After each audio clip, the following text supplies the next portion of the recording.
Recording in progress. All right. So again, thank you for joining us this morning. This is going to be a webinar based on skimmer basin design. We're going to focus today on Pennsylvania and Kentucky, but what we go over will be applicable to many other states as well. So a little about me. My name is Jamie McCutchen. I'm a 92 grad at Clemson University in civil engineering. I founded HydroCAD Engineering, which is a small civil engineering company focused on land development, mainly for private clients. In 1999, invented the Marley float skimmer in 2013 when South Carolina adopted requirements for skimmers or surface withdrawal. And I'm a licensed professional engineer in South Carolina, North Carolina, and Georgia. I say that just to give you a little background that this is intended to be a very technical presentation today. Hopefully you'll learn something. That's the intent, and you'll find it useful in your day-to-day work, especially when it comes to designing sediment basins and post-construction stormwater quality. So what we're going to do today is we're just going to go over a brief introduction to skimmers or floating outlets. I know there's some areas where skimmers have been around a long time. There are others where they're pretty new. So we'll kind of hit both ends of that. Like I said, we try to focus on different state requirements each month. This month we have a focus on Pennsylvania and Kentucky. So we're going to go through the specific requirements in those states. Then we're going to take a little bit of a pivot. We'll talk about using skimmers for post-construction, which is some people have considered that, but many haven't. So we'll kind of talk about why you might want to do that. We'll go into how you would model a skimmer in HydroFlow. So you can do a pre-post model, including the skimmer. And then we'll wrap up today talking about the Rymar water quality filter and a filtration-based design for stormwater basins. That's a little bit different type philosophy. So as we get going here, it'll help me. Just let me know. I'll launch a little poll here. Say, how familiar are you with skimmers? So this always kind of helps to get the presentation started so I know what our crowd is today. So we'll give that just a few more seconds to fill in. So looks like we got a good mix of somewhat and very, with a couple of that are brand new. So we'll go ahead and stop that now. We'll share those results real quick.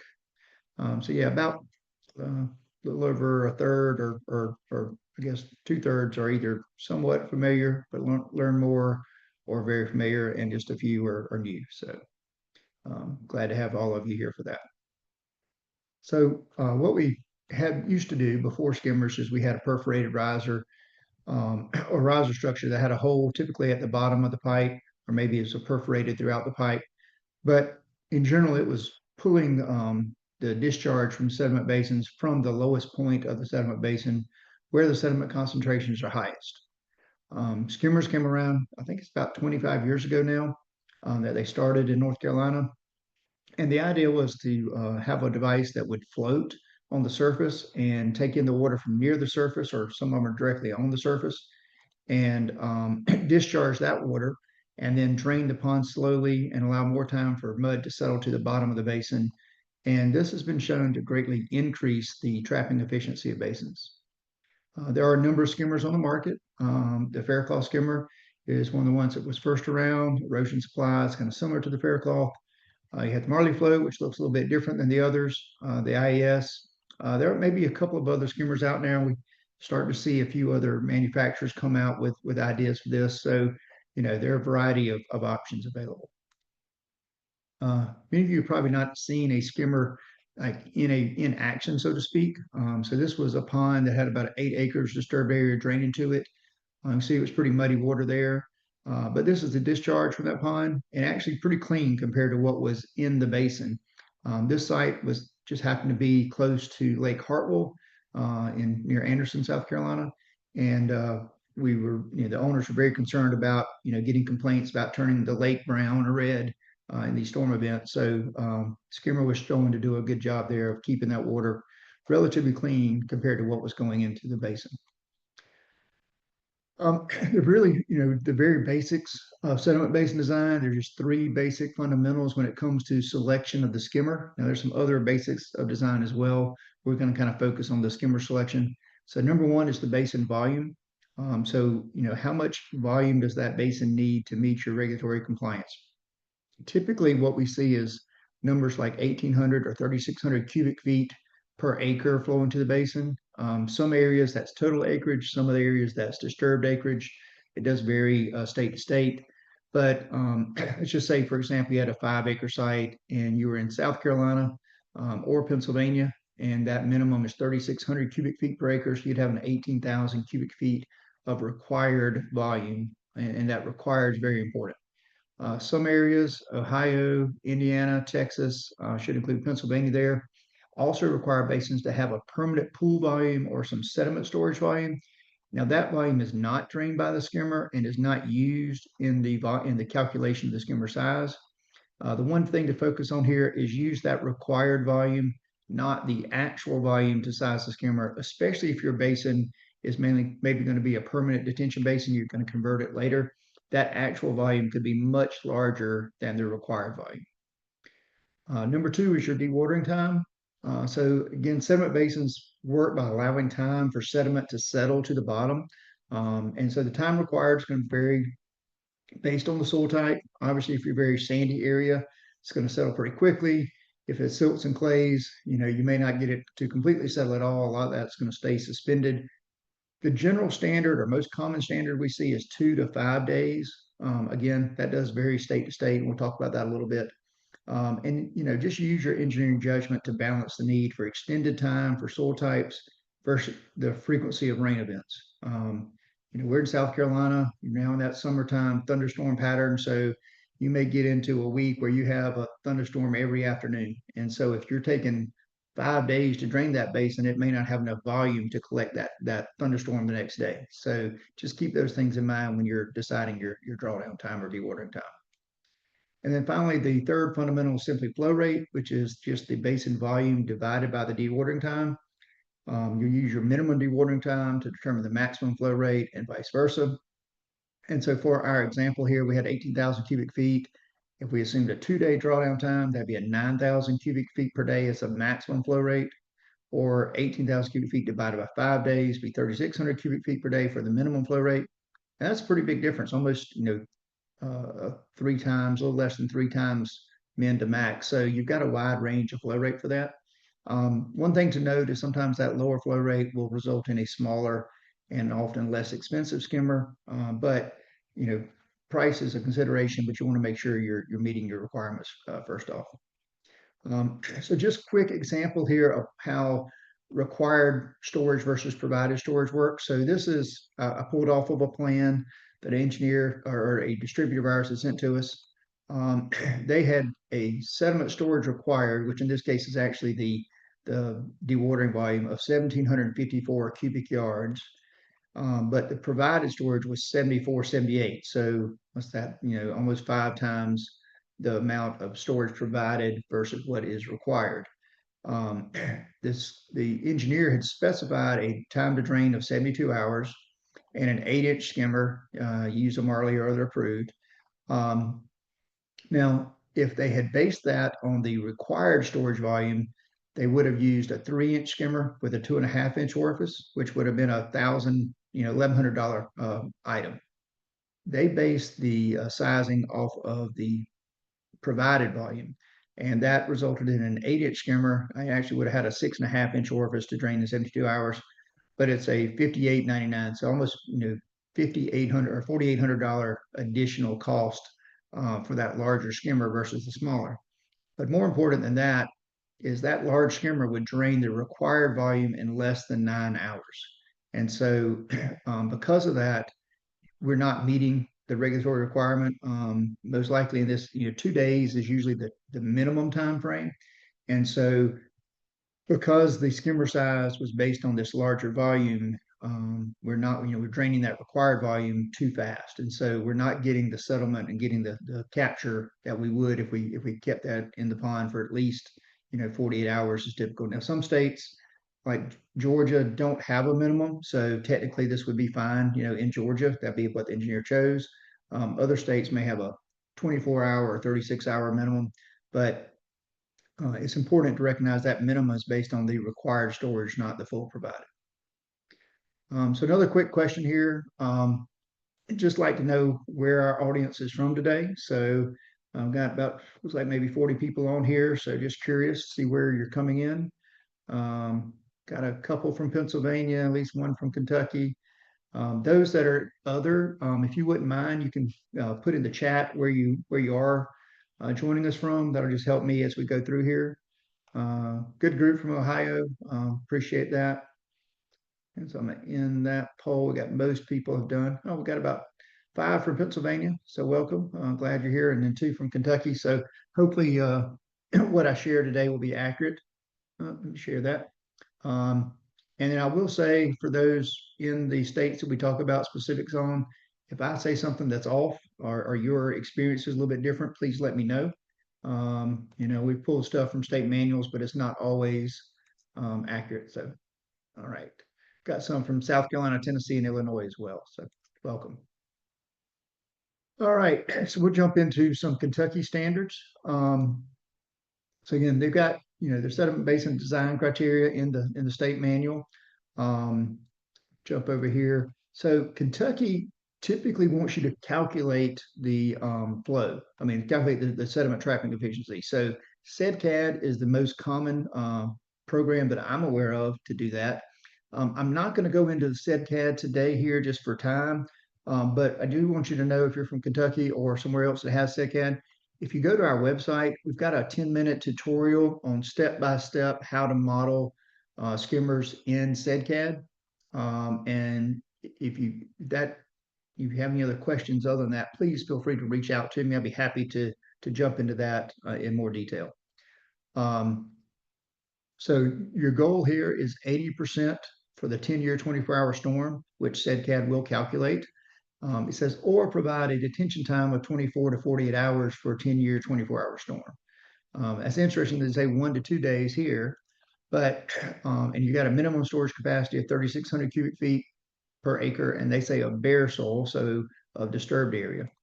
But then down here they say drain the pond slowly for 2 to 4 days in your design. So up here they give you a 1 to 2 day time frame, and here give you 2 to 4. So regulations are a little bit different there, but if you're using SEDCAD and can calculate that at 80%, understand that's kind of the key thing you're looking for. So again, 80% design goal, discharge crash, you can design that based on your 10-year, 24-hour storm, which if you're in other states, a lot of other states use a 2-year storm, but in calculating it, they want to use that 10-year storm. And you're going to also try to keep the 2-year and 24-hour storm disturbed state peak flow rates, equal to the pre-flow rates. Now, quantity control during construction is not very common. But if you're having to do that, you may run it through SEDCAD. SEDCAD is not the best at hydrology pre versus post flow rates. There's been some issues with it in the past. So you may want to run that through HydroFlow as well and just use SEDCAD for your sediment trapping. Then you're going to have to, again, design the sediment storage volume is going to account for in the design volume. So again, it's a calculated thing, but you also have that 3,600 cubic feet per acre minimum. So Pennsylvania, again, that's just kind of quick highlights on the Kentucky standards for, when it comes to sizing the skimmers and sediment basins. Pennsylvania, we have a little more detail here.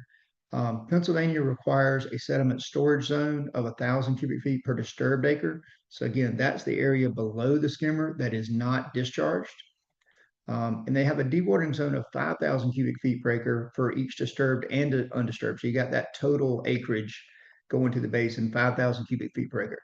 However, there are some ways to reduce that. They have a couple of visions to reduce that down to as low as 3,600 cubic feet per acre. But you can't go below that or you can reduce that if you're in a non-special protection watershed. If you're in the more protected watersheds, understand you have to keep the 5,000 cubic feet. They have a calculation here for surface area based on your soil types. You have to run through that math to do that.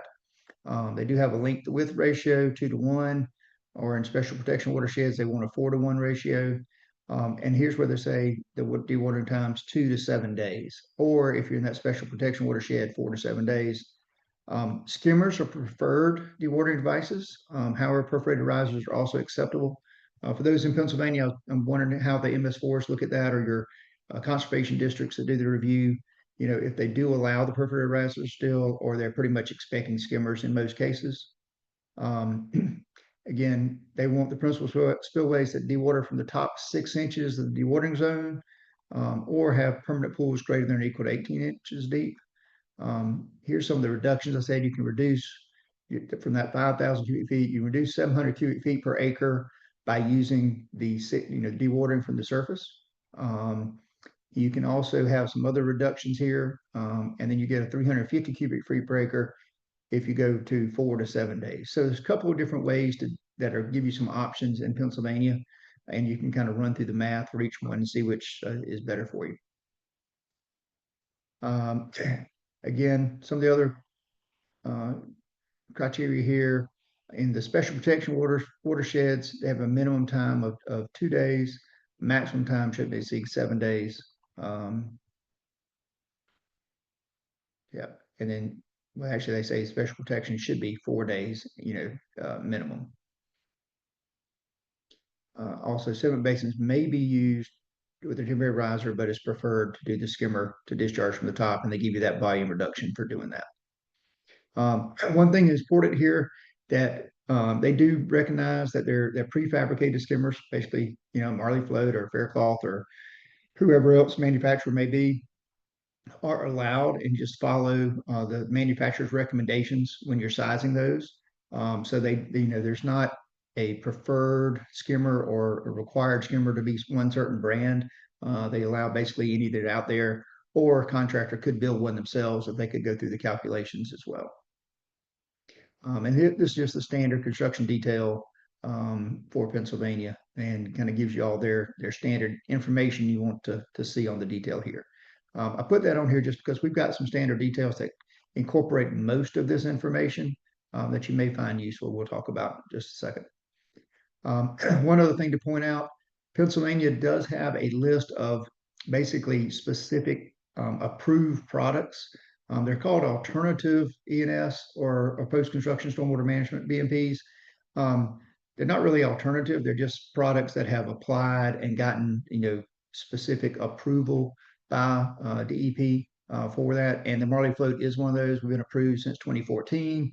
So we did, go through that process and make sure that our product met Pennsylvania standards and was approved there. So this is a little quick summary, and threw North Carolina in there just because North Carolina is kind of where skimmer started. So, basin volume, North Carolina is 1,800 cubic feet per acre for disturbed acreage. Kentucky is soil type dependent, but has that minimum 3,600 cubic feet. And Pennsylvania is the 3,600 cubic feet minimum if you meet some of the reductions, plus the 1,000 cubic feet of sediment storage below that. Surface area, all three have a little formula or calculation based on soil type.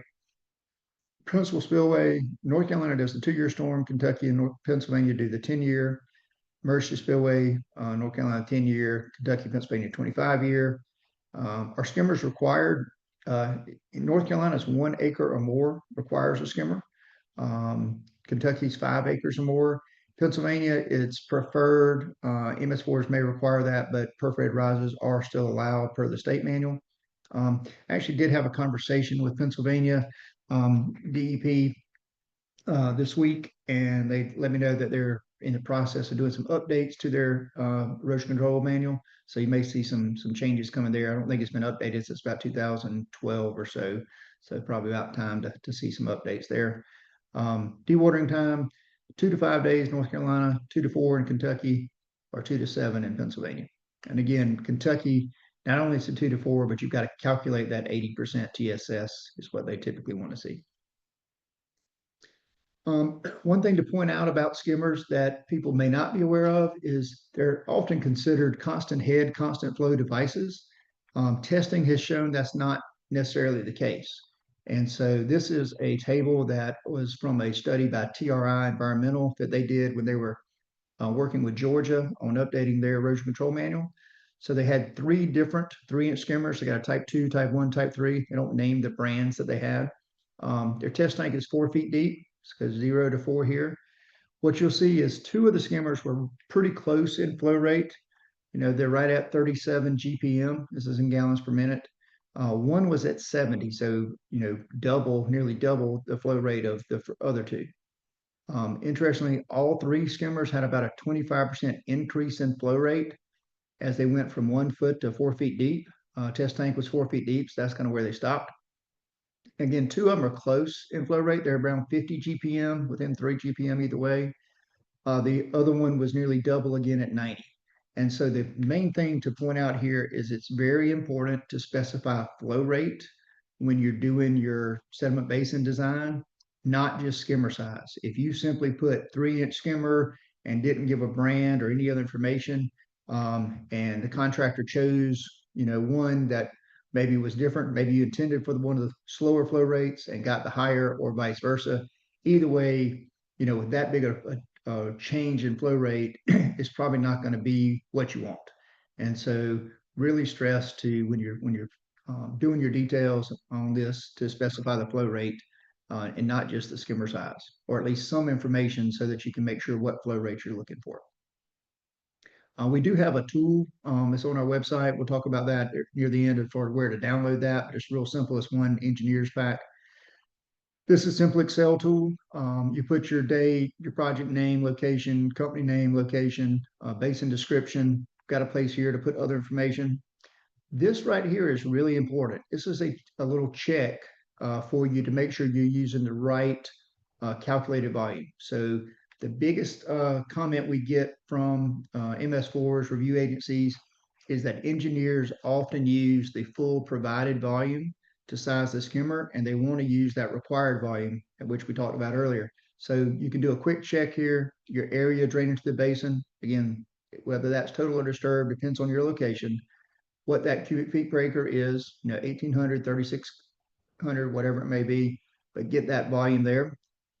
Then over here, you're going to put in your min and max time to drain. So this is set up for 2 to 5 days, but change that as needed. Your pond depth. Now the pond depth is not your total pond depth. The pond depth is just the depth needed to achieve that required volume. Top length and width, bottom length and width. Now there are very few square or rectangular basins, so please adjust those, use your engineering judgment. You want to get this calculated pond volume here. We recommend within about 5% of your actual required volume.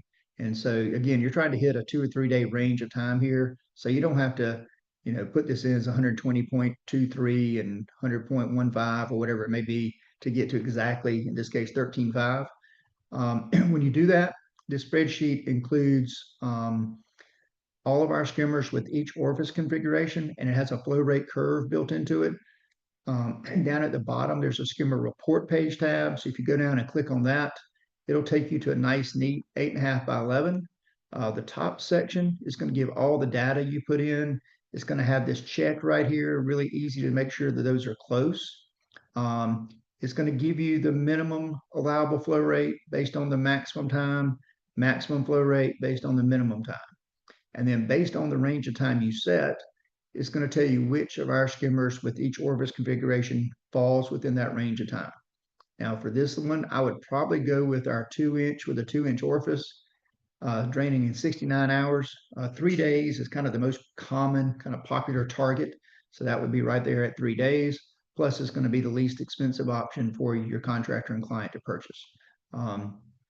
If you need it to drain quickly, you can go right to that 48-hour option. Say if that's the minimum, you can go up to our 4-inch skimmer with a 2-inch orifice and drain a little faster. So that portion's up to the engineer which one you pick. But our tool here will tell you all the ones that fall within the range that you set as allowed. Again, I mentioned we have some sediment basin details. We have 4 different details on the website. This one is for a temporary pond, no riser structure. So basically a pipe or barrel through the dam. And this would be a dry basin. We also have one that would be more typical with a riser structure. And in this case, it has a permanent pool. So this would be maybe for your Pennsylvania area, we're required to have that sediment storage, and maybe Kentucky, we've got a riser structure with a dry basin or dry bottom, is common as well. Over here, you set your design criteria. Again, if you got a minimum length to ratio, 2 to 1 seems to be the most common there. Some places have a max length to width ratio. What's that sediment storage? Again, in Pennsylvania, it's 1,000 cubic feet. What's that dewatering volume? Well, if this was Pennsylvania, it'd be 3,600 cubic feet, not 1,800. Surface area, maybe a formula or some other specification there. Right here is where you set your minimum and maximum dewatering time. So we're setting that 2 to 5 days. If you're in Pennsylvania, it'd be 2 to 7. If you're in Kentucky, it'd be 2 to 4. Is what you'd put there. Put your sediment storage volume, dewatering volume, and then all your other basin information, your drainage area, disturbed area, flow rate, surface area, all your bottom of the basin, outlet invert, pipe size, top of riser, emergency spillway width. Here's where you add your skimmer information. So you've got your skimmer size, skimmer orifice diameter. You're gonna specify what type of skimmer you want there. It is our details, so we put in the Marley for you. But if you want a different skimmer, you can change that. Is an equal allowed, yes or no? In most cases, that's going to be yes. Okay, and we recognize that. And what's your skimmer flow rate? What's your minimum and maximum? Now, if we go back to Pennsylvania and then asking for, Kentucky asked for 2 and 10-year storms to maintain the pre and the post.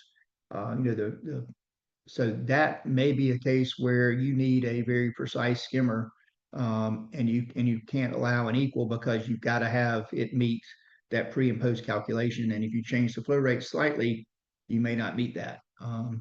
What may happen is you may reduce the flow rate, which would actually cause the pond to get higher, the water level to get higher in the pond and maybe hit the riser structure sooner, which would actually increase the peak outflow if you had a smaller skimmer. Or if you went with a bigger skimmer, it may increase the outflow by that and not meet that. So that may be a situation if you have to do quantity control during construction and an equal is not allowed, and maybe this flow rate range is a little tighter because of that. This is our standard detail. A couple things on it real quick. We have an orifice plate that's included. So this is basically a sheet of rubber that has specific sizes, holes cut out. And here, I know you can't read this, but on the detail PDF or CAD file you can. It's got the standard skimmer and then skimmer with each orifice size and our flow rate from 0.1, 0.3, 0.5, every half a foot up to 4 feet. On the detail. Also, the most common question we get is what length of pipe should we use? Us and most other manufacturers have a recommendation of about 1.4, 1.5 times the height of the riser structure. What this does is allow that skimmer to come up at about a 45-degree angle when it hits the top of the riser, which is kind of the general accepted practice for that. Most of the flexible couplings will flex more than that. Most will flex at least 90 degrees. But you don't necessarily want your skimmer butting right up against your riser structure. You want to keep it out in the basin a little bit. One of the newest things we have on the website is a Marley Float skimmer calculator. This is just a really easy, quick tool. You put in your basin name, your required pond volume, set that min and max time to drain, whatever it may be. It'll calculate the minimum max flow rate for you, and then it'll tell you which of our skimmers fall within that and what's the drawdown time for each one. So then you just select whichever one of these you'd prefer. And when you hit that download button, it'll do a pop-up, it'll create a PDF that has a detail with all your information already filled in for you. So you got your basin name you put in, the skimmer size and orifice you selected. It specifies the drawdown time, specifies the flow rate of that skimmer, the required pond volume, which is really important, and then what's that minimum and maximum time to drain. So if you've got this information on the detail, it's very easy if a contractor says, hey, I've got this skimmer that's left over from this other project and I want to reuse it, can I? Well, this is what you've got to meet. You've got to drain that volume within this time frame. And so that gives the manufacturer, or the contractor, and he can submit that to the engineer and determine if that's suitable or not. And because you set that time up front, the reviewer, hopefully it's just a simple shop drawing review, doesn't have to go back through a full review. What we hear from most MS4s is there is a calculation involved. So, it is something that they may want the engineer to do a little quick submittal and maybe a little letter that says, hey, this skimmer isn't equal to what we specified and is acceptable. Some don't, some inspectors are a little more lenient. They'll adjust that in the field, but that's often what we see is at least some minimal review, minor modification type thing to swap it out. Any questions on basic sediment basin design? We're going to jump into a couple of pictures here on skimmer installs and then go into post-construction. So if you do have any questions, please put them in the chat. Lynn Ramsey, our sales director, is helping me monitor the chat. We'll help answer those as we go along. So here's really pretty good photo of a detention pond that's been, freshly graded. You can see they still got, the tracks are in. They haven't grassed it yet. They put the baffles in, got the structure in, the pipe. One thing I want to point out here, on our details, we call out for a depression here where the skimmer sits. The reason for that is in this picture. The contractor graded this, then came back in and put the little stone pad for the skimmer to sit on, which what that did is it raised the skimmer 6-8 inches above the bottom of the pond. So this pond can never fully drain because it can't get to the skimmer because it's up. If this had been graded out and set that down, there's 6 or 8 inches of water here that could drain out easier. So this pond will have to either evaporate or infiltrate to be fully dry. It's also going to make it a lot more difficult to get grass established in the bottom of the pond. Just something, that's why we have that depression called out. Now, if you have a permanent pool for sediment storage, that doesn't apply. So only would apply to dry ponds. This is probably the worst install we've ever seen. If you look at this, I'm not sure how they even attach the pipe to that. It looks like the valve's closed and they just kind of stuck it there. Maybe it's just actually not even connected. It's sitting there. The valve on this size is open. They at least do have a little rock down here, so they're getting some filtration, but really poor install of a skimmer. This is another one. They put it in upside down, which is surprising because we have a label on the top that is a QR code to an installation video. It says this side up, but anyway, things happen. The good news is they didn't put near enough pipe here, so it's only going to float up about 6 or 8 inches, and this pond's going to drain out for the most part. So at least they'll be able to get down here and get to it to fix it once they realize they made a mistake. Skimmers are not maintenance free. This is another skimmer that actually had vegetation growing out of it. You see this pond would never drain.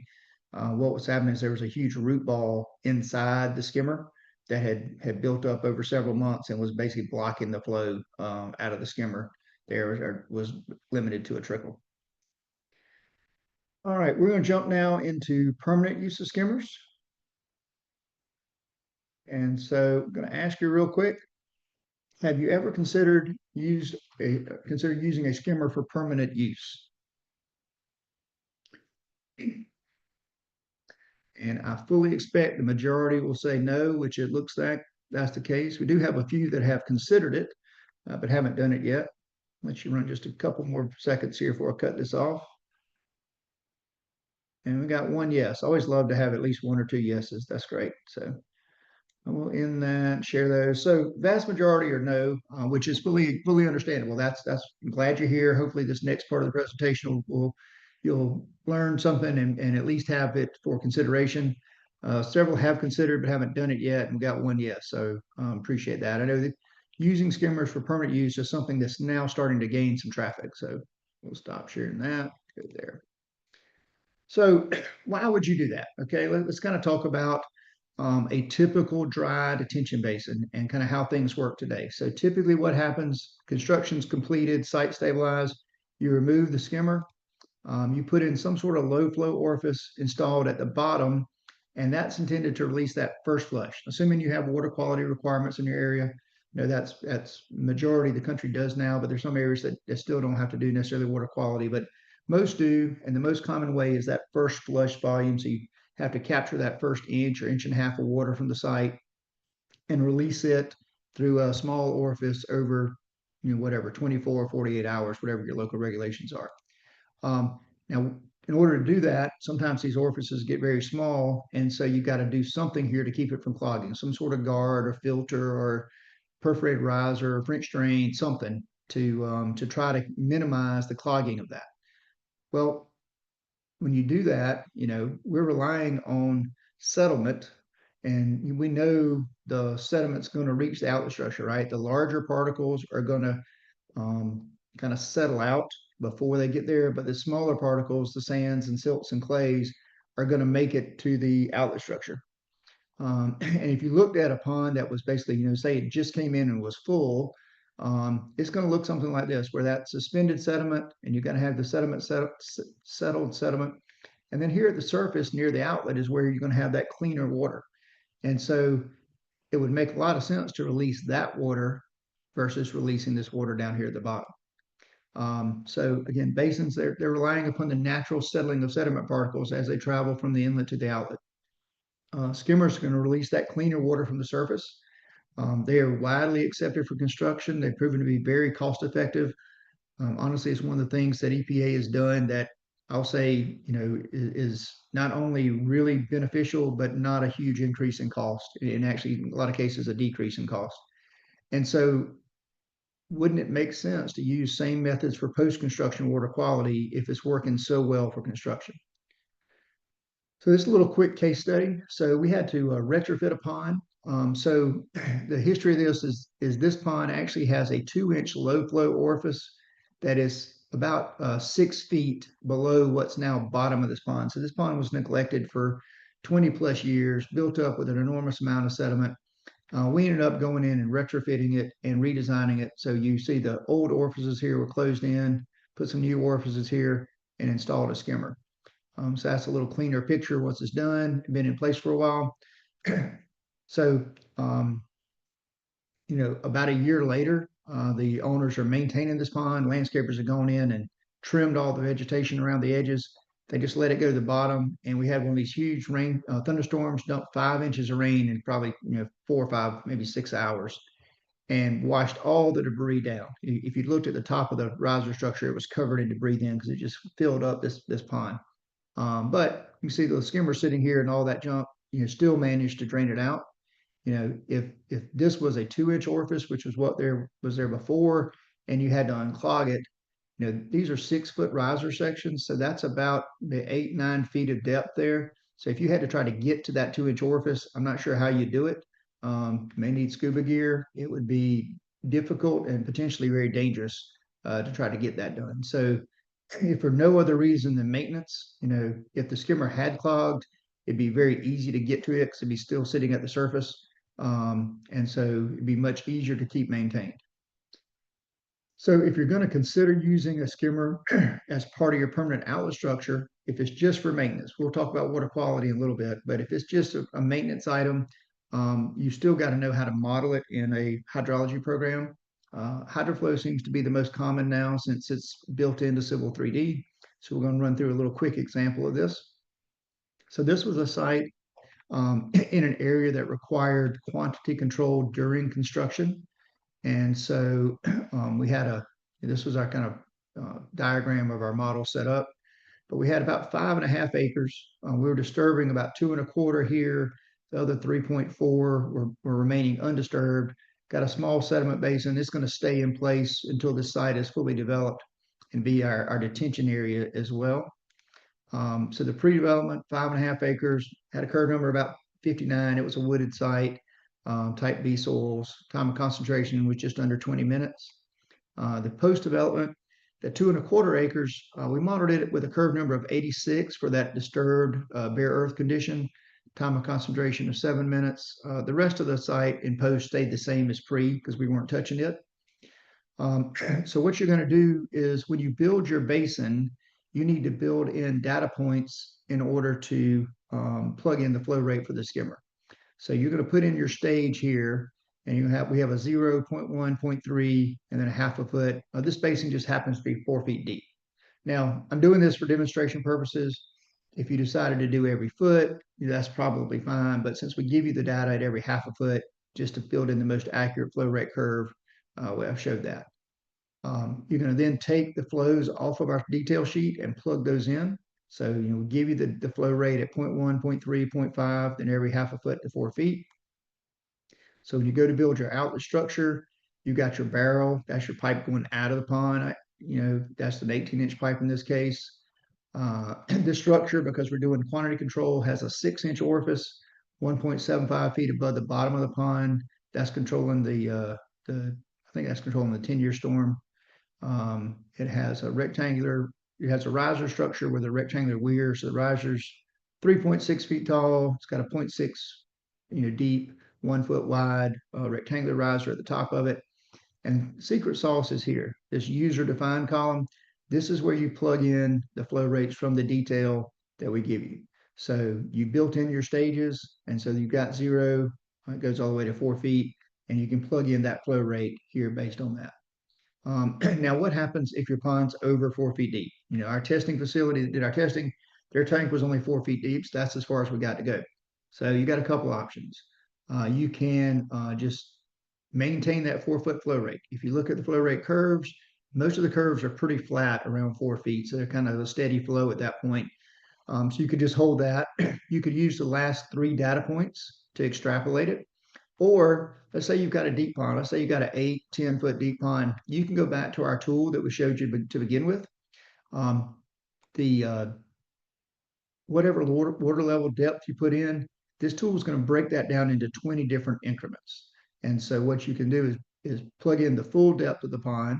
It'll break it down, and then for whichever skimmer you're picking, just look at the spreadsheet, and it'll give you the flow rate at the depth. Now, just because of the space on the spreadsheet, I picked the 2-inch with a 1/2-inch orifice, and it's only, it's not seeing any flow rate change across that depth, just because it's already such a trickle.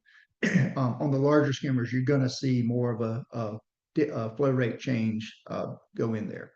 So when you go back and you look at your schematic in HydroFlow, normally you'd have a low flow orifice down here at the bottom. In this case, we don't have that. We've got our 6-inch orifice, we've got our rectangular weir, we've got our top riser. But when we look at our stage discharge curve, that's your skimmer flow, right? And it's a pretty straight line from 0.1 up to 2, where the 6-inch orifice kicks in. So that's what I say. If you plug in every foot for your skimmer flow, that's probably fine. It'll build in an accurate enough model. And again, that's such a tiny portion of your flow when you're doing it. So that is, again, how you would model in HydroFlow. I mentioned earlier about SEDCAD. There's a tutorial on SEDCAD on our website. There's actually a more advanced tutorial on HydroFlow that goes step by step, a little more detail. So if you have questions about that, please go to our website and check that. It's like a 5 or maybe 10-minute video to walk you through that. So we're going to wrap up here with the last thing is advanced skimmer modeling for filtration-based water quality. So like we mentioned before, in dry detention basins, typically you're doing a first flush model. You've got that first flush inch, 1.5 inch, whatever it may be in your area that goes to the pond, and you kind of hold that volume to allow for settlement and drain that volume very slowly. And that's how we're achieving our water quality in many cases. Now, some areas have more advanced requirements than that, but that seems to be the most common nationally. So we developed this new filter. So it's a 2-stage filter. So you've got an outer stage that's a polyethylene fabric. You got an inner stage that is a non-woven, and then you've got our skimmer. And so the idea here is that the skimmer pulls the flow through the filter. And so the filter, cleans it up, takes out most of the sediment particles, and then discharges relatively clean water. One thing to note is the filter is about 3 feet deep. And so if your pond depth goes over 3 feet, the bottom is open. We then are relying on gravity. If you've got that sediment particles already down here, there's not enough turbulent force to pull that particle and bring it back up to the skimmer. Advantage there is if this does happen to clog or need some maintenance, you're never going to completely, blind off your flow to the skimmer. It can always either seep under the filter, or once it gets up to 3 feet, get there. So it's going to discharge and not clog completely. So this is that pond we mentioned before, where we retrofit for a skimmer. It's kind of become our R&D playground. So this was the prototype that we put into the pond. We used a turbidity curtain initially that had it had a filter in the side instead of just being a solid curtain. And then this is our non-woven in the middle. This is what it looks like a little more close up. The non-woven, you'll notice here, it has these slits in it. It's actually 2 layers of fabric. It has 6-inch wide panels and they're offset 3 inches. And so water can either go through the filter entirely or it can kind of weave through the 2 panels. And what that does is create more contact time to give this material kind of, I call it kind of sticky, kind of grabs the sediment particles, holds onto the particles and other pollutants as they go through.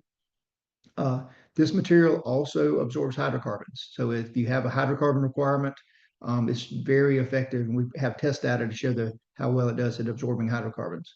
And here, this corner, you can kind of see where this is not a solid turbidity curtain. It's got, here and here, it's got like a polyethylene, like a Mirify type fabric, geotextile there to allow water through the material, not just underneath it. Again, this is that same pond, a little different time of year, but you can see turbidity substantially different outside versus inside. You can see the turbidity is less here. And then this is the actual outflow of the pond. Pretty clean water considering what's in it. Definitely wouldn't drink it, but we monitored this for 2 years to see how well this was going to work and make sure it was going to hold up. After the 2 years, we decided, hey, it's working well. Let's go get it tested by a third party. Let's see what it really is doing. Now, we didn't test the actual pond. The pond has several inlets, and so it was just, not really cost effective to test that pond and get accurate results. So what we did, we went to TRI Environmental, the same company that did the skimmer testing for Georgia. And there's now an ASTM standard for sediment retention devices. So we applied, they use this ASTM standard to test the skimmer. One thing that I want to point out when we did our testing is in a traditional pond, you're going to have a forebay. You're going to have a significant travel distance from the inlet to the outlet. You're going to have vegetation in the pond. You're going to have a variety of things that are going to affect what is the trapping efficiency. So we wanted to know what's the trapping efficiency of just this skimmer filter system without all those other things and not have to guess what percentage of what we did with each. So here on the right is where the sediment laden water comes in. So that's about 1.5 feet, maybe 2 feet distance. Water comes in here, goes through this filter, then goes to the skimmer, and then gets discharged. And we ran 2 different models of our skimmer with vastly different flow rates. So one was, I think, our 2-inch with 1.5 inches had a flow rate, I can't remember, maybe like 30 GPM. And then the other was a 4-inch skimmer that had a flow rate of about 140 GPM. So substantially higher flow rate with the second one. Both of those achieved over 90% TSS removal. So now we have the commercial version of this, ready to go, installed again in this same pond. That's kind of aerial view, so you can kind of see what that pond looks like. And it's here. You'll notice there's a lot of debris in this pond. In both these pictures, this pond is in about a 40-acre watershed, and there's almost no other stormwater management features, no other ponds or filtration or any kind of water quality devices in that, and it's pretty much all commercially developed. So this pond gets a tremendous amount of just sediment and debris in it. And so it's a great test site because if this can perform well here, it can perform well in most sites. So this little quick time lapse, you notice real quick, there's a beaver dam here around the outlet structure. So that needs to be maintained. The owners haven't gone in to fix that yet. But even though the beavers are pretty industrious, they have not found a way to keep our skimmer from floating and working correctly. So this was, I think, over a 2 or 3 day time period, kind of had on and off rains, but just shows a good example of how, it's a dry basin, pond starts to fill up, skimmer rises up with it, and then drains it slowly. We're still this pond is still intended to release that volume over 24 hours. We haven't modified this pond to take advantage of the filtration. This is just an extra bonus with the filtration. But you can see it's working very well in doing that. And we're monitoring that. It's been in the commercial version's been out there about 1.5 years now. And we plan to keep it there another 2 or 3 years to just kind of see when it starts to fail. So what are the benefits to filtration instead of sediment? So number one is your pond provides a large containment volume to reduce the maintenance frequency and treat larger drainage areas. There's excellent potential to retrofit older basins that did not include water quality benefits in the design if you can maintain that peak flow rate for your 210, 2,500 year storm. Most ponds don't have extra volume in it. This one happened to have a little extra volume when we redesigned it, but most ponds, engineers are designing just to make them as small as possible. And let's say the pond was put in, depending on where you are, it may have been 2 years ago, it may have been 20 years ago, before water quality came around. And now you want to go back and retrofit it. Let's say you did it 20 years ago, and now you're going to change something in the shopping center, and the MS4 says, "Hey, you got to bring that pond up to compliance. Now you got to meet water quality." Well, there's probably no way to retrofit that pond to build in a first flush model to it. It's just not going to have the volume. But if you can maintain that peak flow rate, then you can retrofit it and you can use a filter potentially to do that. And filters in ponds can be relatively easy to access and maintain, especially if it's a dry pond. Even in wet ponds, it's not that hard to get out there. Either pull it to the side or get a small boat and go out there. Probably much easier than having to do confined space entry and underground vaults and that kind of stuff. Some other benefits to filtration is if the peak rate of discharge can be based on the filter treatment flow rate, you can potentially treat up to your first quantity storm event. Your filter is going to treat 100% of runoff from storms up to the peak rate of the filter. Again, if you look at the traditional first flush model, that's typically based on 1.5 to 2.5 inch rainfall event. Well, what happens when we get a 1/4 inch of rain? The 1/4 inch of rain is going to have very little ponding, so it's going to basically flow in and flow out. And so, you're not really getting much treatment if you're relying on settlement to do that. And the other thing is your filtration media can be customized to target specific pollutants of concern. So, like I said, ours already includes hydrocarbons, and so we can target that. The non-woven material has some benefit for metals, and we're talking with some other material providers about. We've got a meeting set up for later this week to talk about PFAS. So if that's an issue in your area, we haven't seen that in South Carolina yet, but I know it's coming. But also, phosphorus, nitrogen, other nutrients.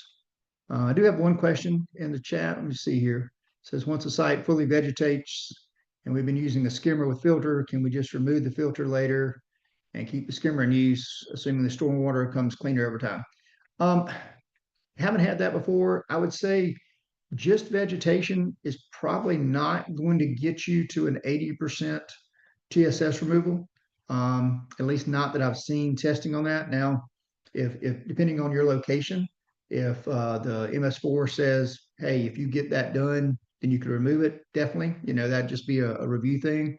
I haven't seen anywhere where just vegetation in a pond is going to be accepted to meet that. But again, depends on your specific location. So what are some benefits to using the skimmers with filtration? So I was talking about, hey, if we just had filtration, let's just say we had a perforated pipe and we wrapped it with a filter or something to keep the discharge there. Well, if we put it around a skimmer, now our skimmer can be used to control the peak rate for lower storm events. So depending on the size of the site, you can probably pick a skimmer that may control up to the 2-year storm event. The skimmer is going to increase that filter efficiency by withdrawing from the surface where the water is cleaner. If we had our filter, let's say it was in a perforated riser or French drain down here at the bottom, and it's where all the sediment's going to settle, it's going to cover that filter and require much more maintenance versus if that filter is being raised in the pond and it's having to treat this cleaner water, still needs to be treated, but it's cleaner water versus the dirtiest water at the bottom. And then again, it's pretty easy to access for maintenance and changing the filters. There are some challenges to using skimmers with filtration. Number one, filters are prone to clog over time. So this is not a maintenance-free item. It will require maintenance, periodic cleaning, or changing the filters. Currently, we're recommending to change the filters every 2 years. But we'll see how that goes with the testing. The skimmer's got to be durable and last more than a few years suitable for permanent use. So we would not recommend using a PVC skimmer for permanent use. It should be HDPE or something else that is more of a permanent product. And the biggest one we have is there are no established standards for basis of design and permitting based upon combination of pond and filtration. So we're in the process now, and I'm sure we probably have some regulatory folks on with us today. We're trying to make people aware that, hey, this is out there. And we've got our ASTM third-party testing done, and we're in the process of getting NJCAT approval for this. We've got to do one more round of tests for NJCAT protocols. But hopefully once we get the NJCAT stamp of approval, it'll be a little more easy to be more widely accepted. So we're going to wrap up here, just talk about a quick comparison of a first flush model over filtration-based model. So say we've got a sample site, 5 acres, pre-development's wooded, curve number 55, post-development going to a shopping center, curve number 92. So we're going to first do our pre-development flow rates. So based upon 5-acre wooded site, we did a hypothetical 48-minute time of concentration, got a 2-year flow rate of 0.72 CFS. We got a 10-year, 25, and 100 years as well. We're going to focus on a 2-year and under for this. So then we look at our water quality volume and our post-development flow rates. So based upon 5-acre site with, say, now a 10-minute time of concentration, we ran that, and we've got to come up with what our water quality storm event is. So I did this based on South Carolina requirements, and South Carolina would be 1 inch of runoff for the site, assuming a dry pond. If you're in Georgia, it's 1.2, 1 inch in Tennessee, or 1 or 1.5 inch in North Carolina. I don't know off the top of my head what Pennsylvania and Kentucky are. But using trial and error, we determined a 1.73 inch 24-hour storm would generate 18,150 cubic feet of volume. That water quality peak flow is 7.2 CFS, and the 2-year storm is 19.72. Now, most engineers have a spreadsheet similar to this that calculates the orifice size for the first flush. So it takes the area, time frame, come up with an average flow rate, then average the head, and you get that. So one thing about this is it assumes this volume magically appears in the pond instantaneously. So it's taken that, boom, it just pops up and shows up there. So this is really never going to happen. Obviously, it's going to flow in and flow out. But if we run a model here and did a hypothetical pond, again, we've got 18,150 cubic feet, which is in our hypothetical pond a 3-foot depth. I put in a 3-inch orifice here at the bottom. It should be 2.6. We went with 3 just to make it easy. And then we got a 3-inch orifice 3 feet above the pond, and then an 8-inch orifice controlling I guess that's the 2-year, then 10-year storm. So if we run through the model, our water quality flow rate is 0.25 CFS. Peak elevation is 12.5. We're using 10,700 cubic feet of volume for that storm event. Remember, we've got 18,150 cubic feet required. And our 2-year storm in this model is at 0.81. Our pre was 0.72. So you got a little less than a 0.1 CFS increase. Depending on your area, that may or may not be allowed. Some reviewers allow a minor increase on the 2-year, 10-year, 25-year being retained. If we look at it doing with a skimmer, so again, we want to pick a skimmer that's going to control that 2-year flow rate of 0.72. So in this case, I looked at the 6-inch skimmer with a 6-inch orifice, has a peak flow rate, and this is at a 4-foot depth of 0.78 CFS. This is the detail for the filter.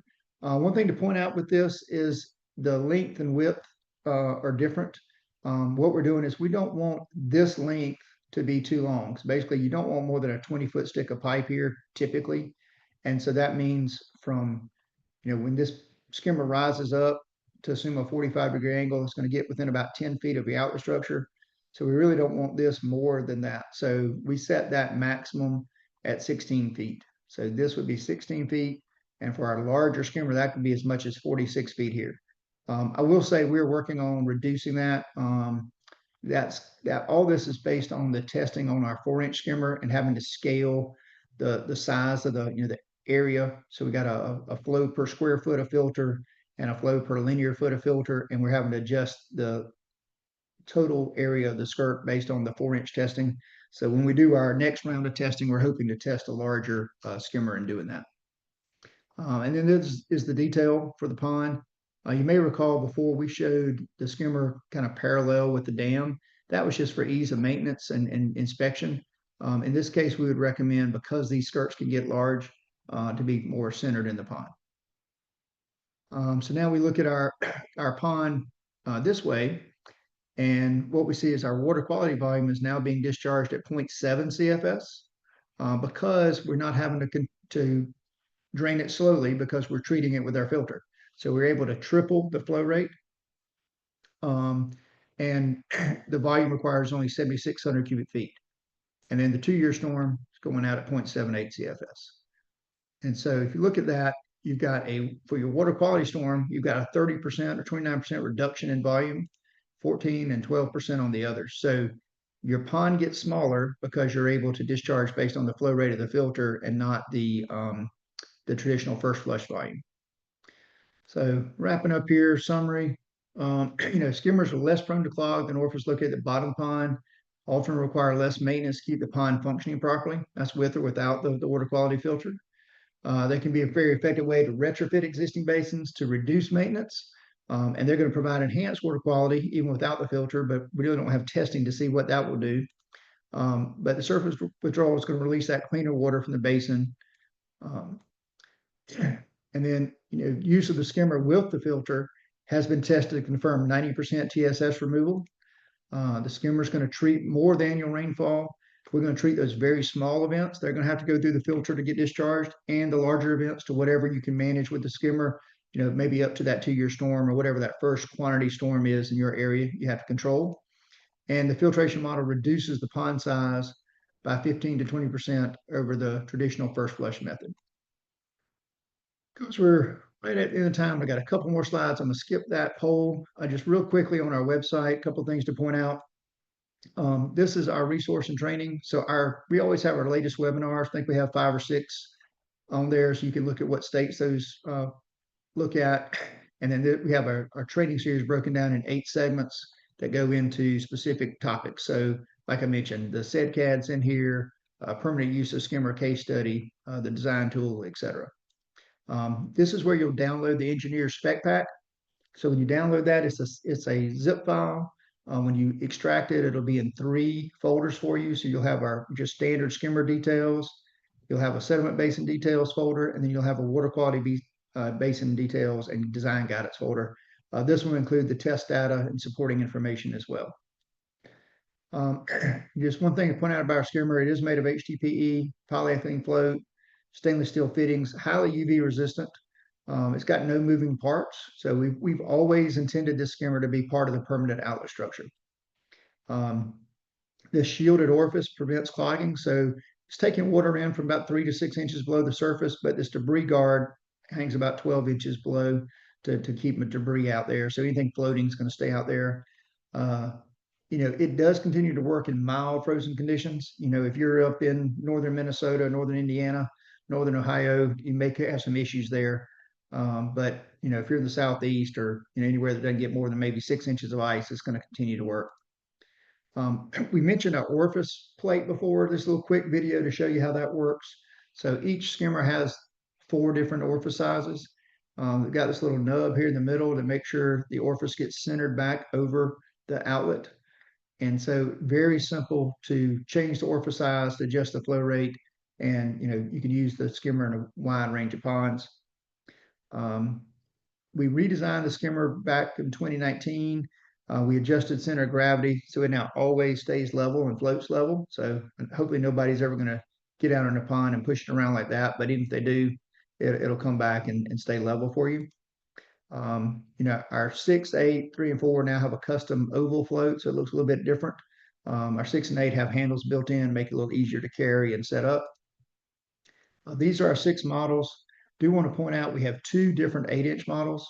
Our standard 8-inch uses a 6-inch pipe to connect, where our 8-inch with our 8-inch max uses an 8-inch pipe. This has a flow rate of almost 2 CFS, which is nearly double most other 8-inch skimmers on the market.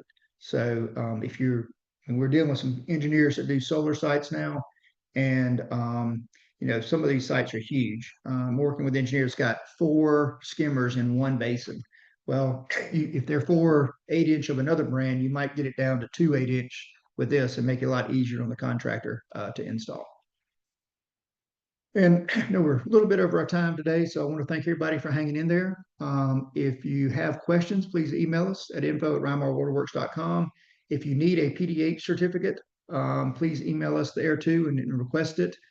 We are approved in Indiana. I know we had some folks from Indiana on today.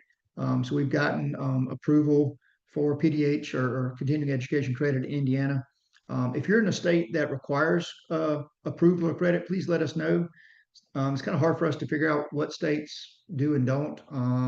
And so we're happy to make sure we have that. And just let me say, if I can be a resource, not only are we the manufacturer, but as the engineer, designer, we love to work closely with engineers and, help find projects. If you think the water quality filter could be a good use for a project in your area, please shoot me an email and say, hey, I'd like to use it in whatever city, state. And the reviewer we have to deal with is so and so, and I will reach out to them and make sure they're good with it. There are some areas that are not. They're gonna have some hesitation right now about doing it as a new product. Generally, most of them have said they would consider it on a project by project basis based on the design by the engineer. So if we can help with that, please let us know. I am going to stop recording now. All right.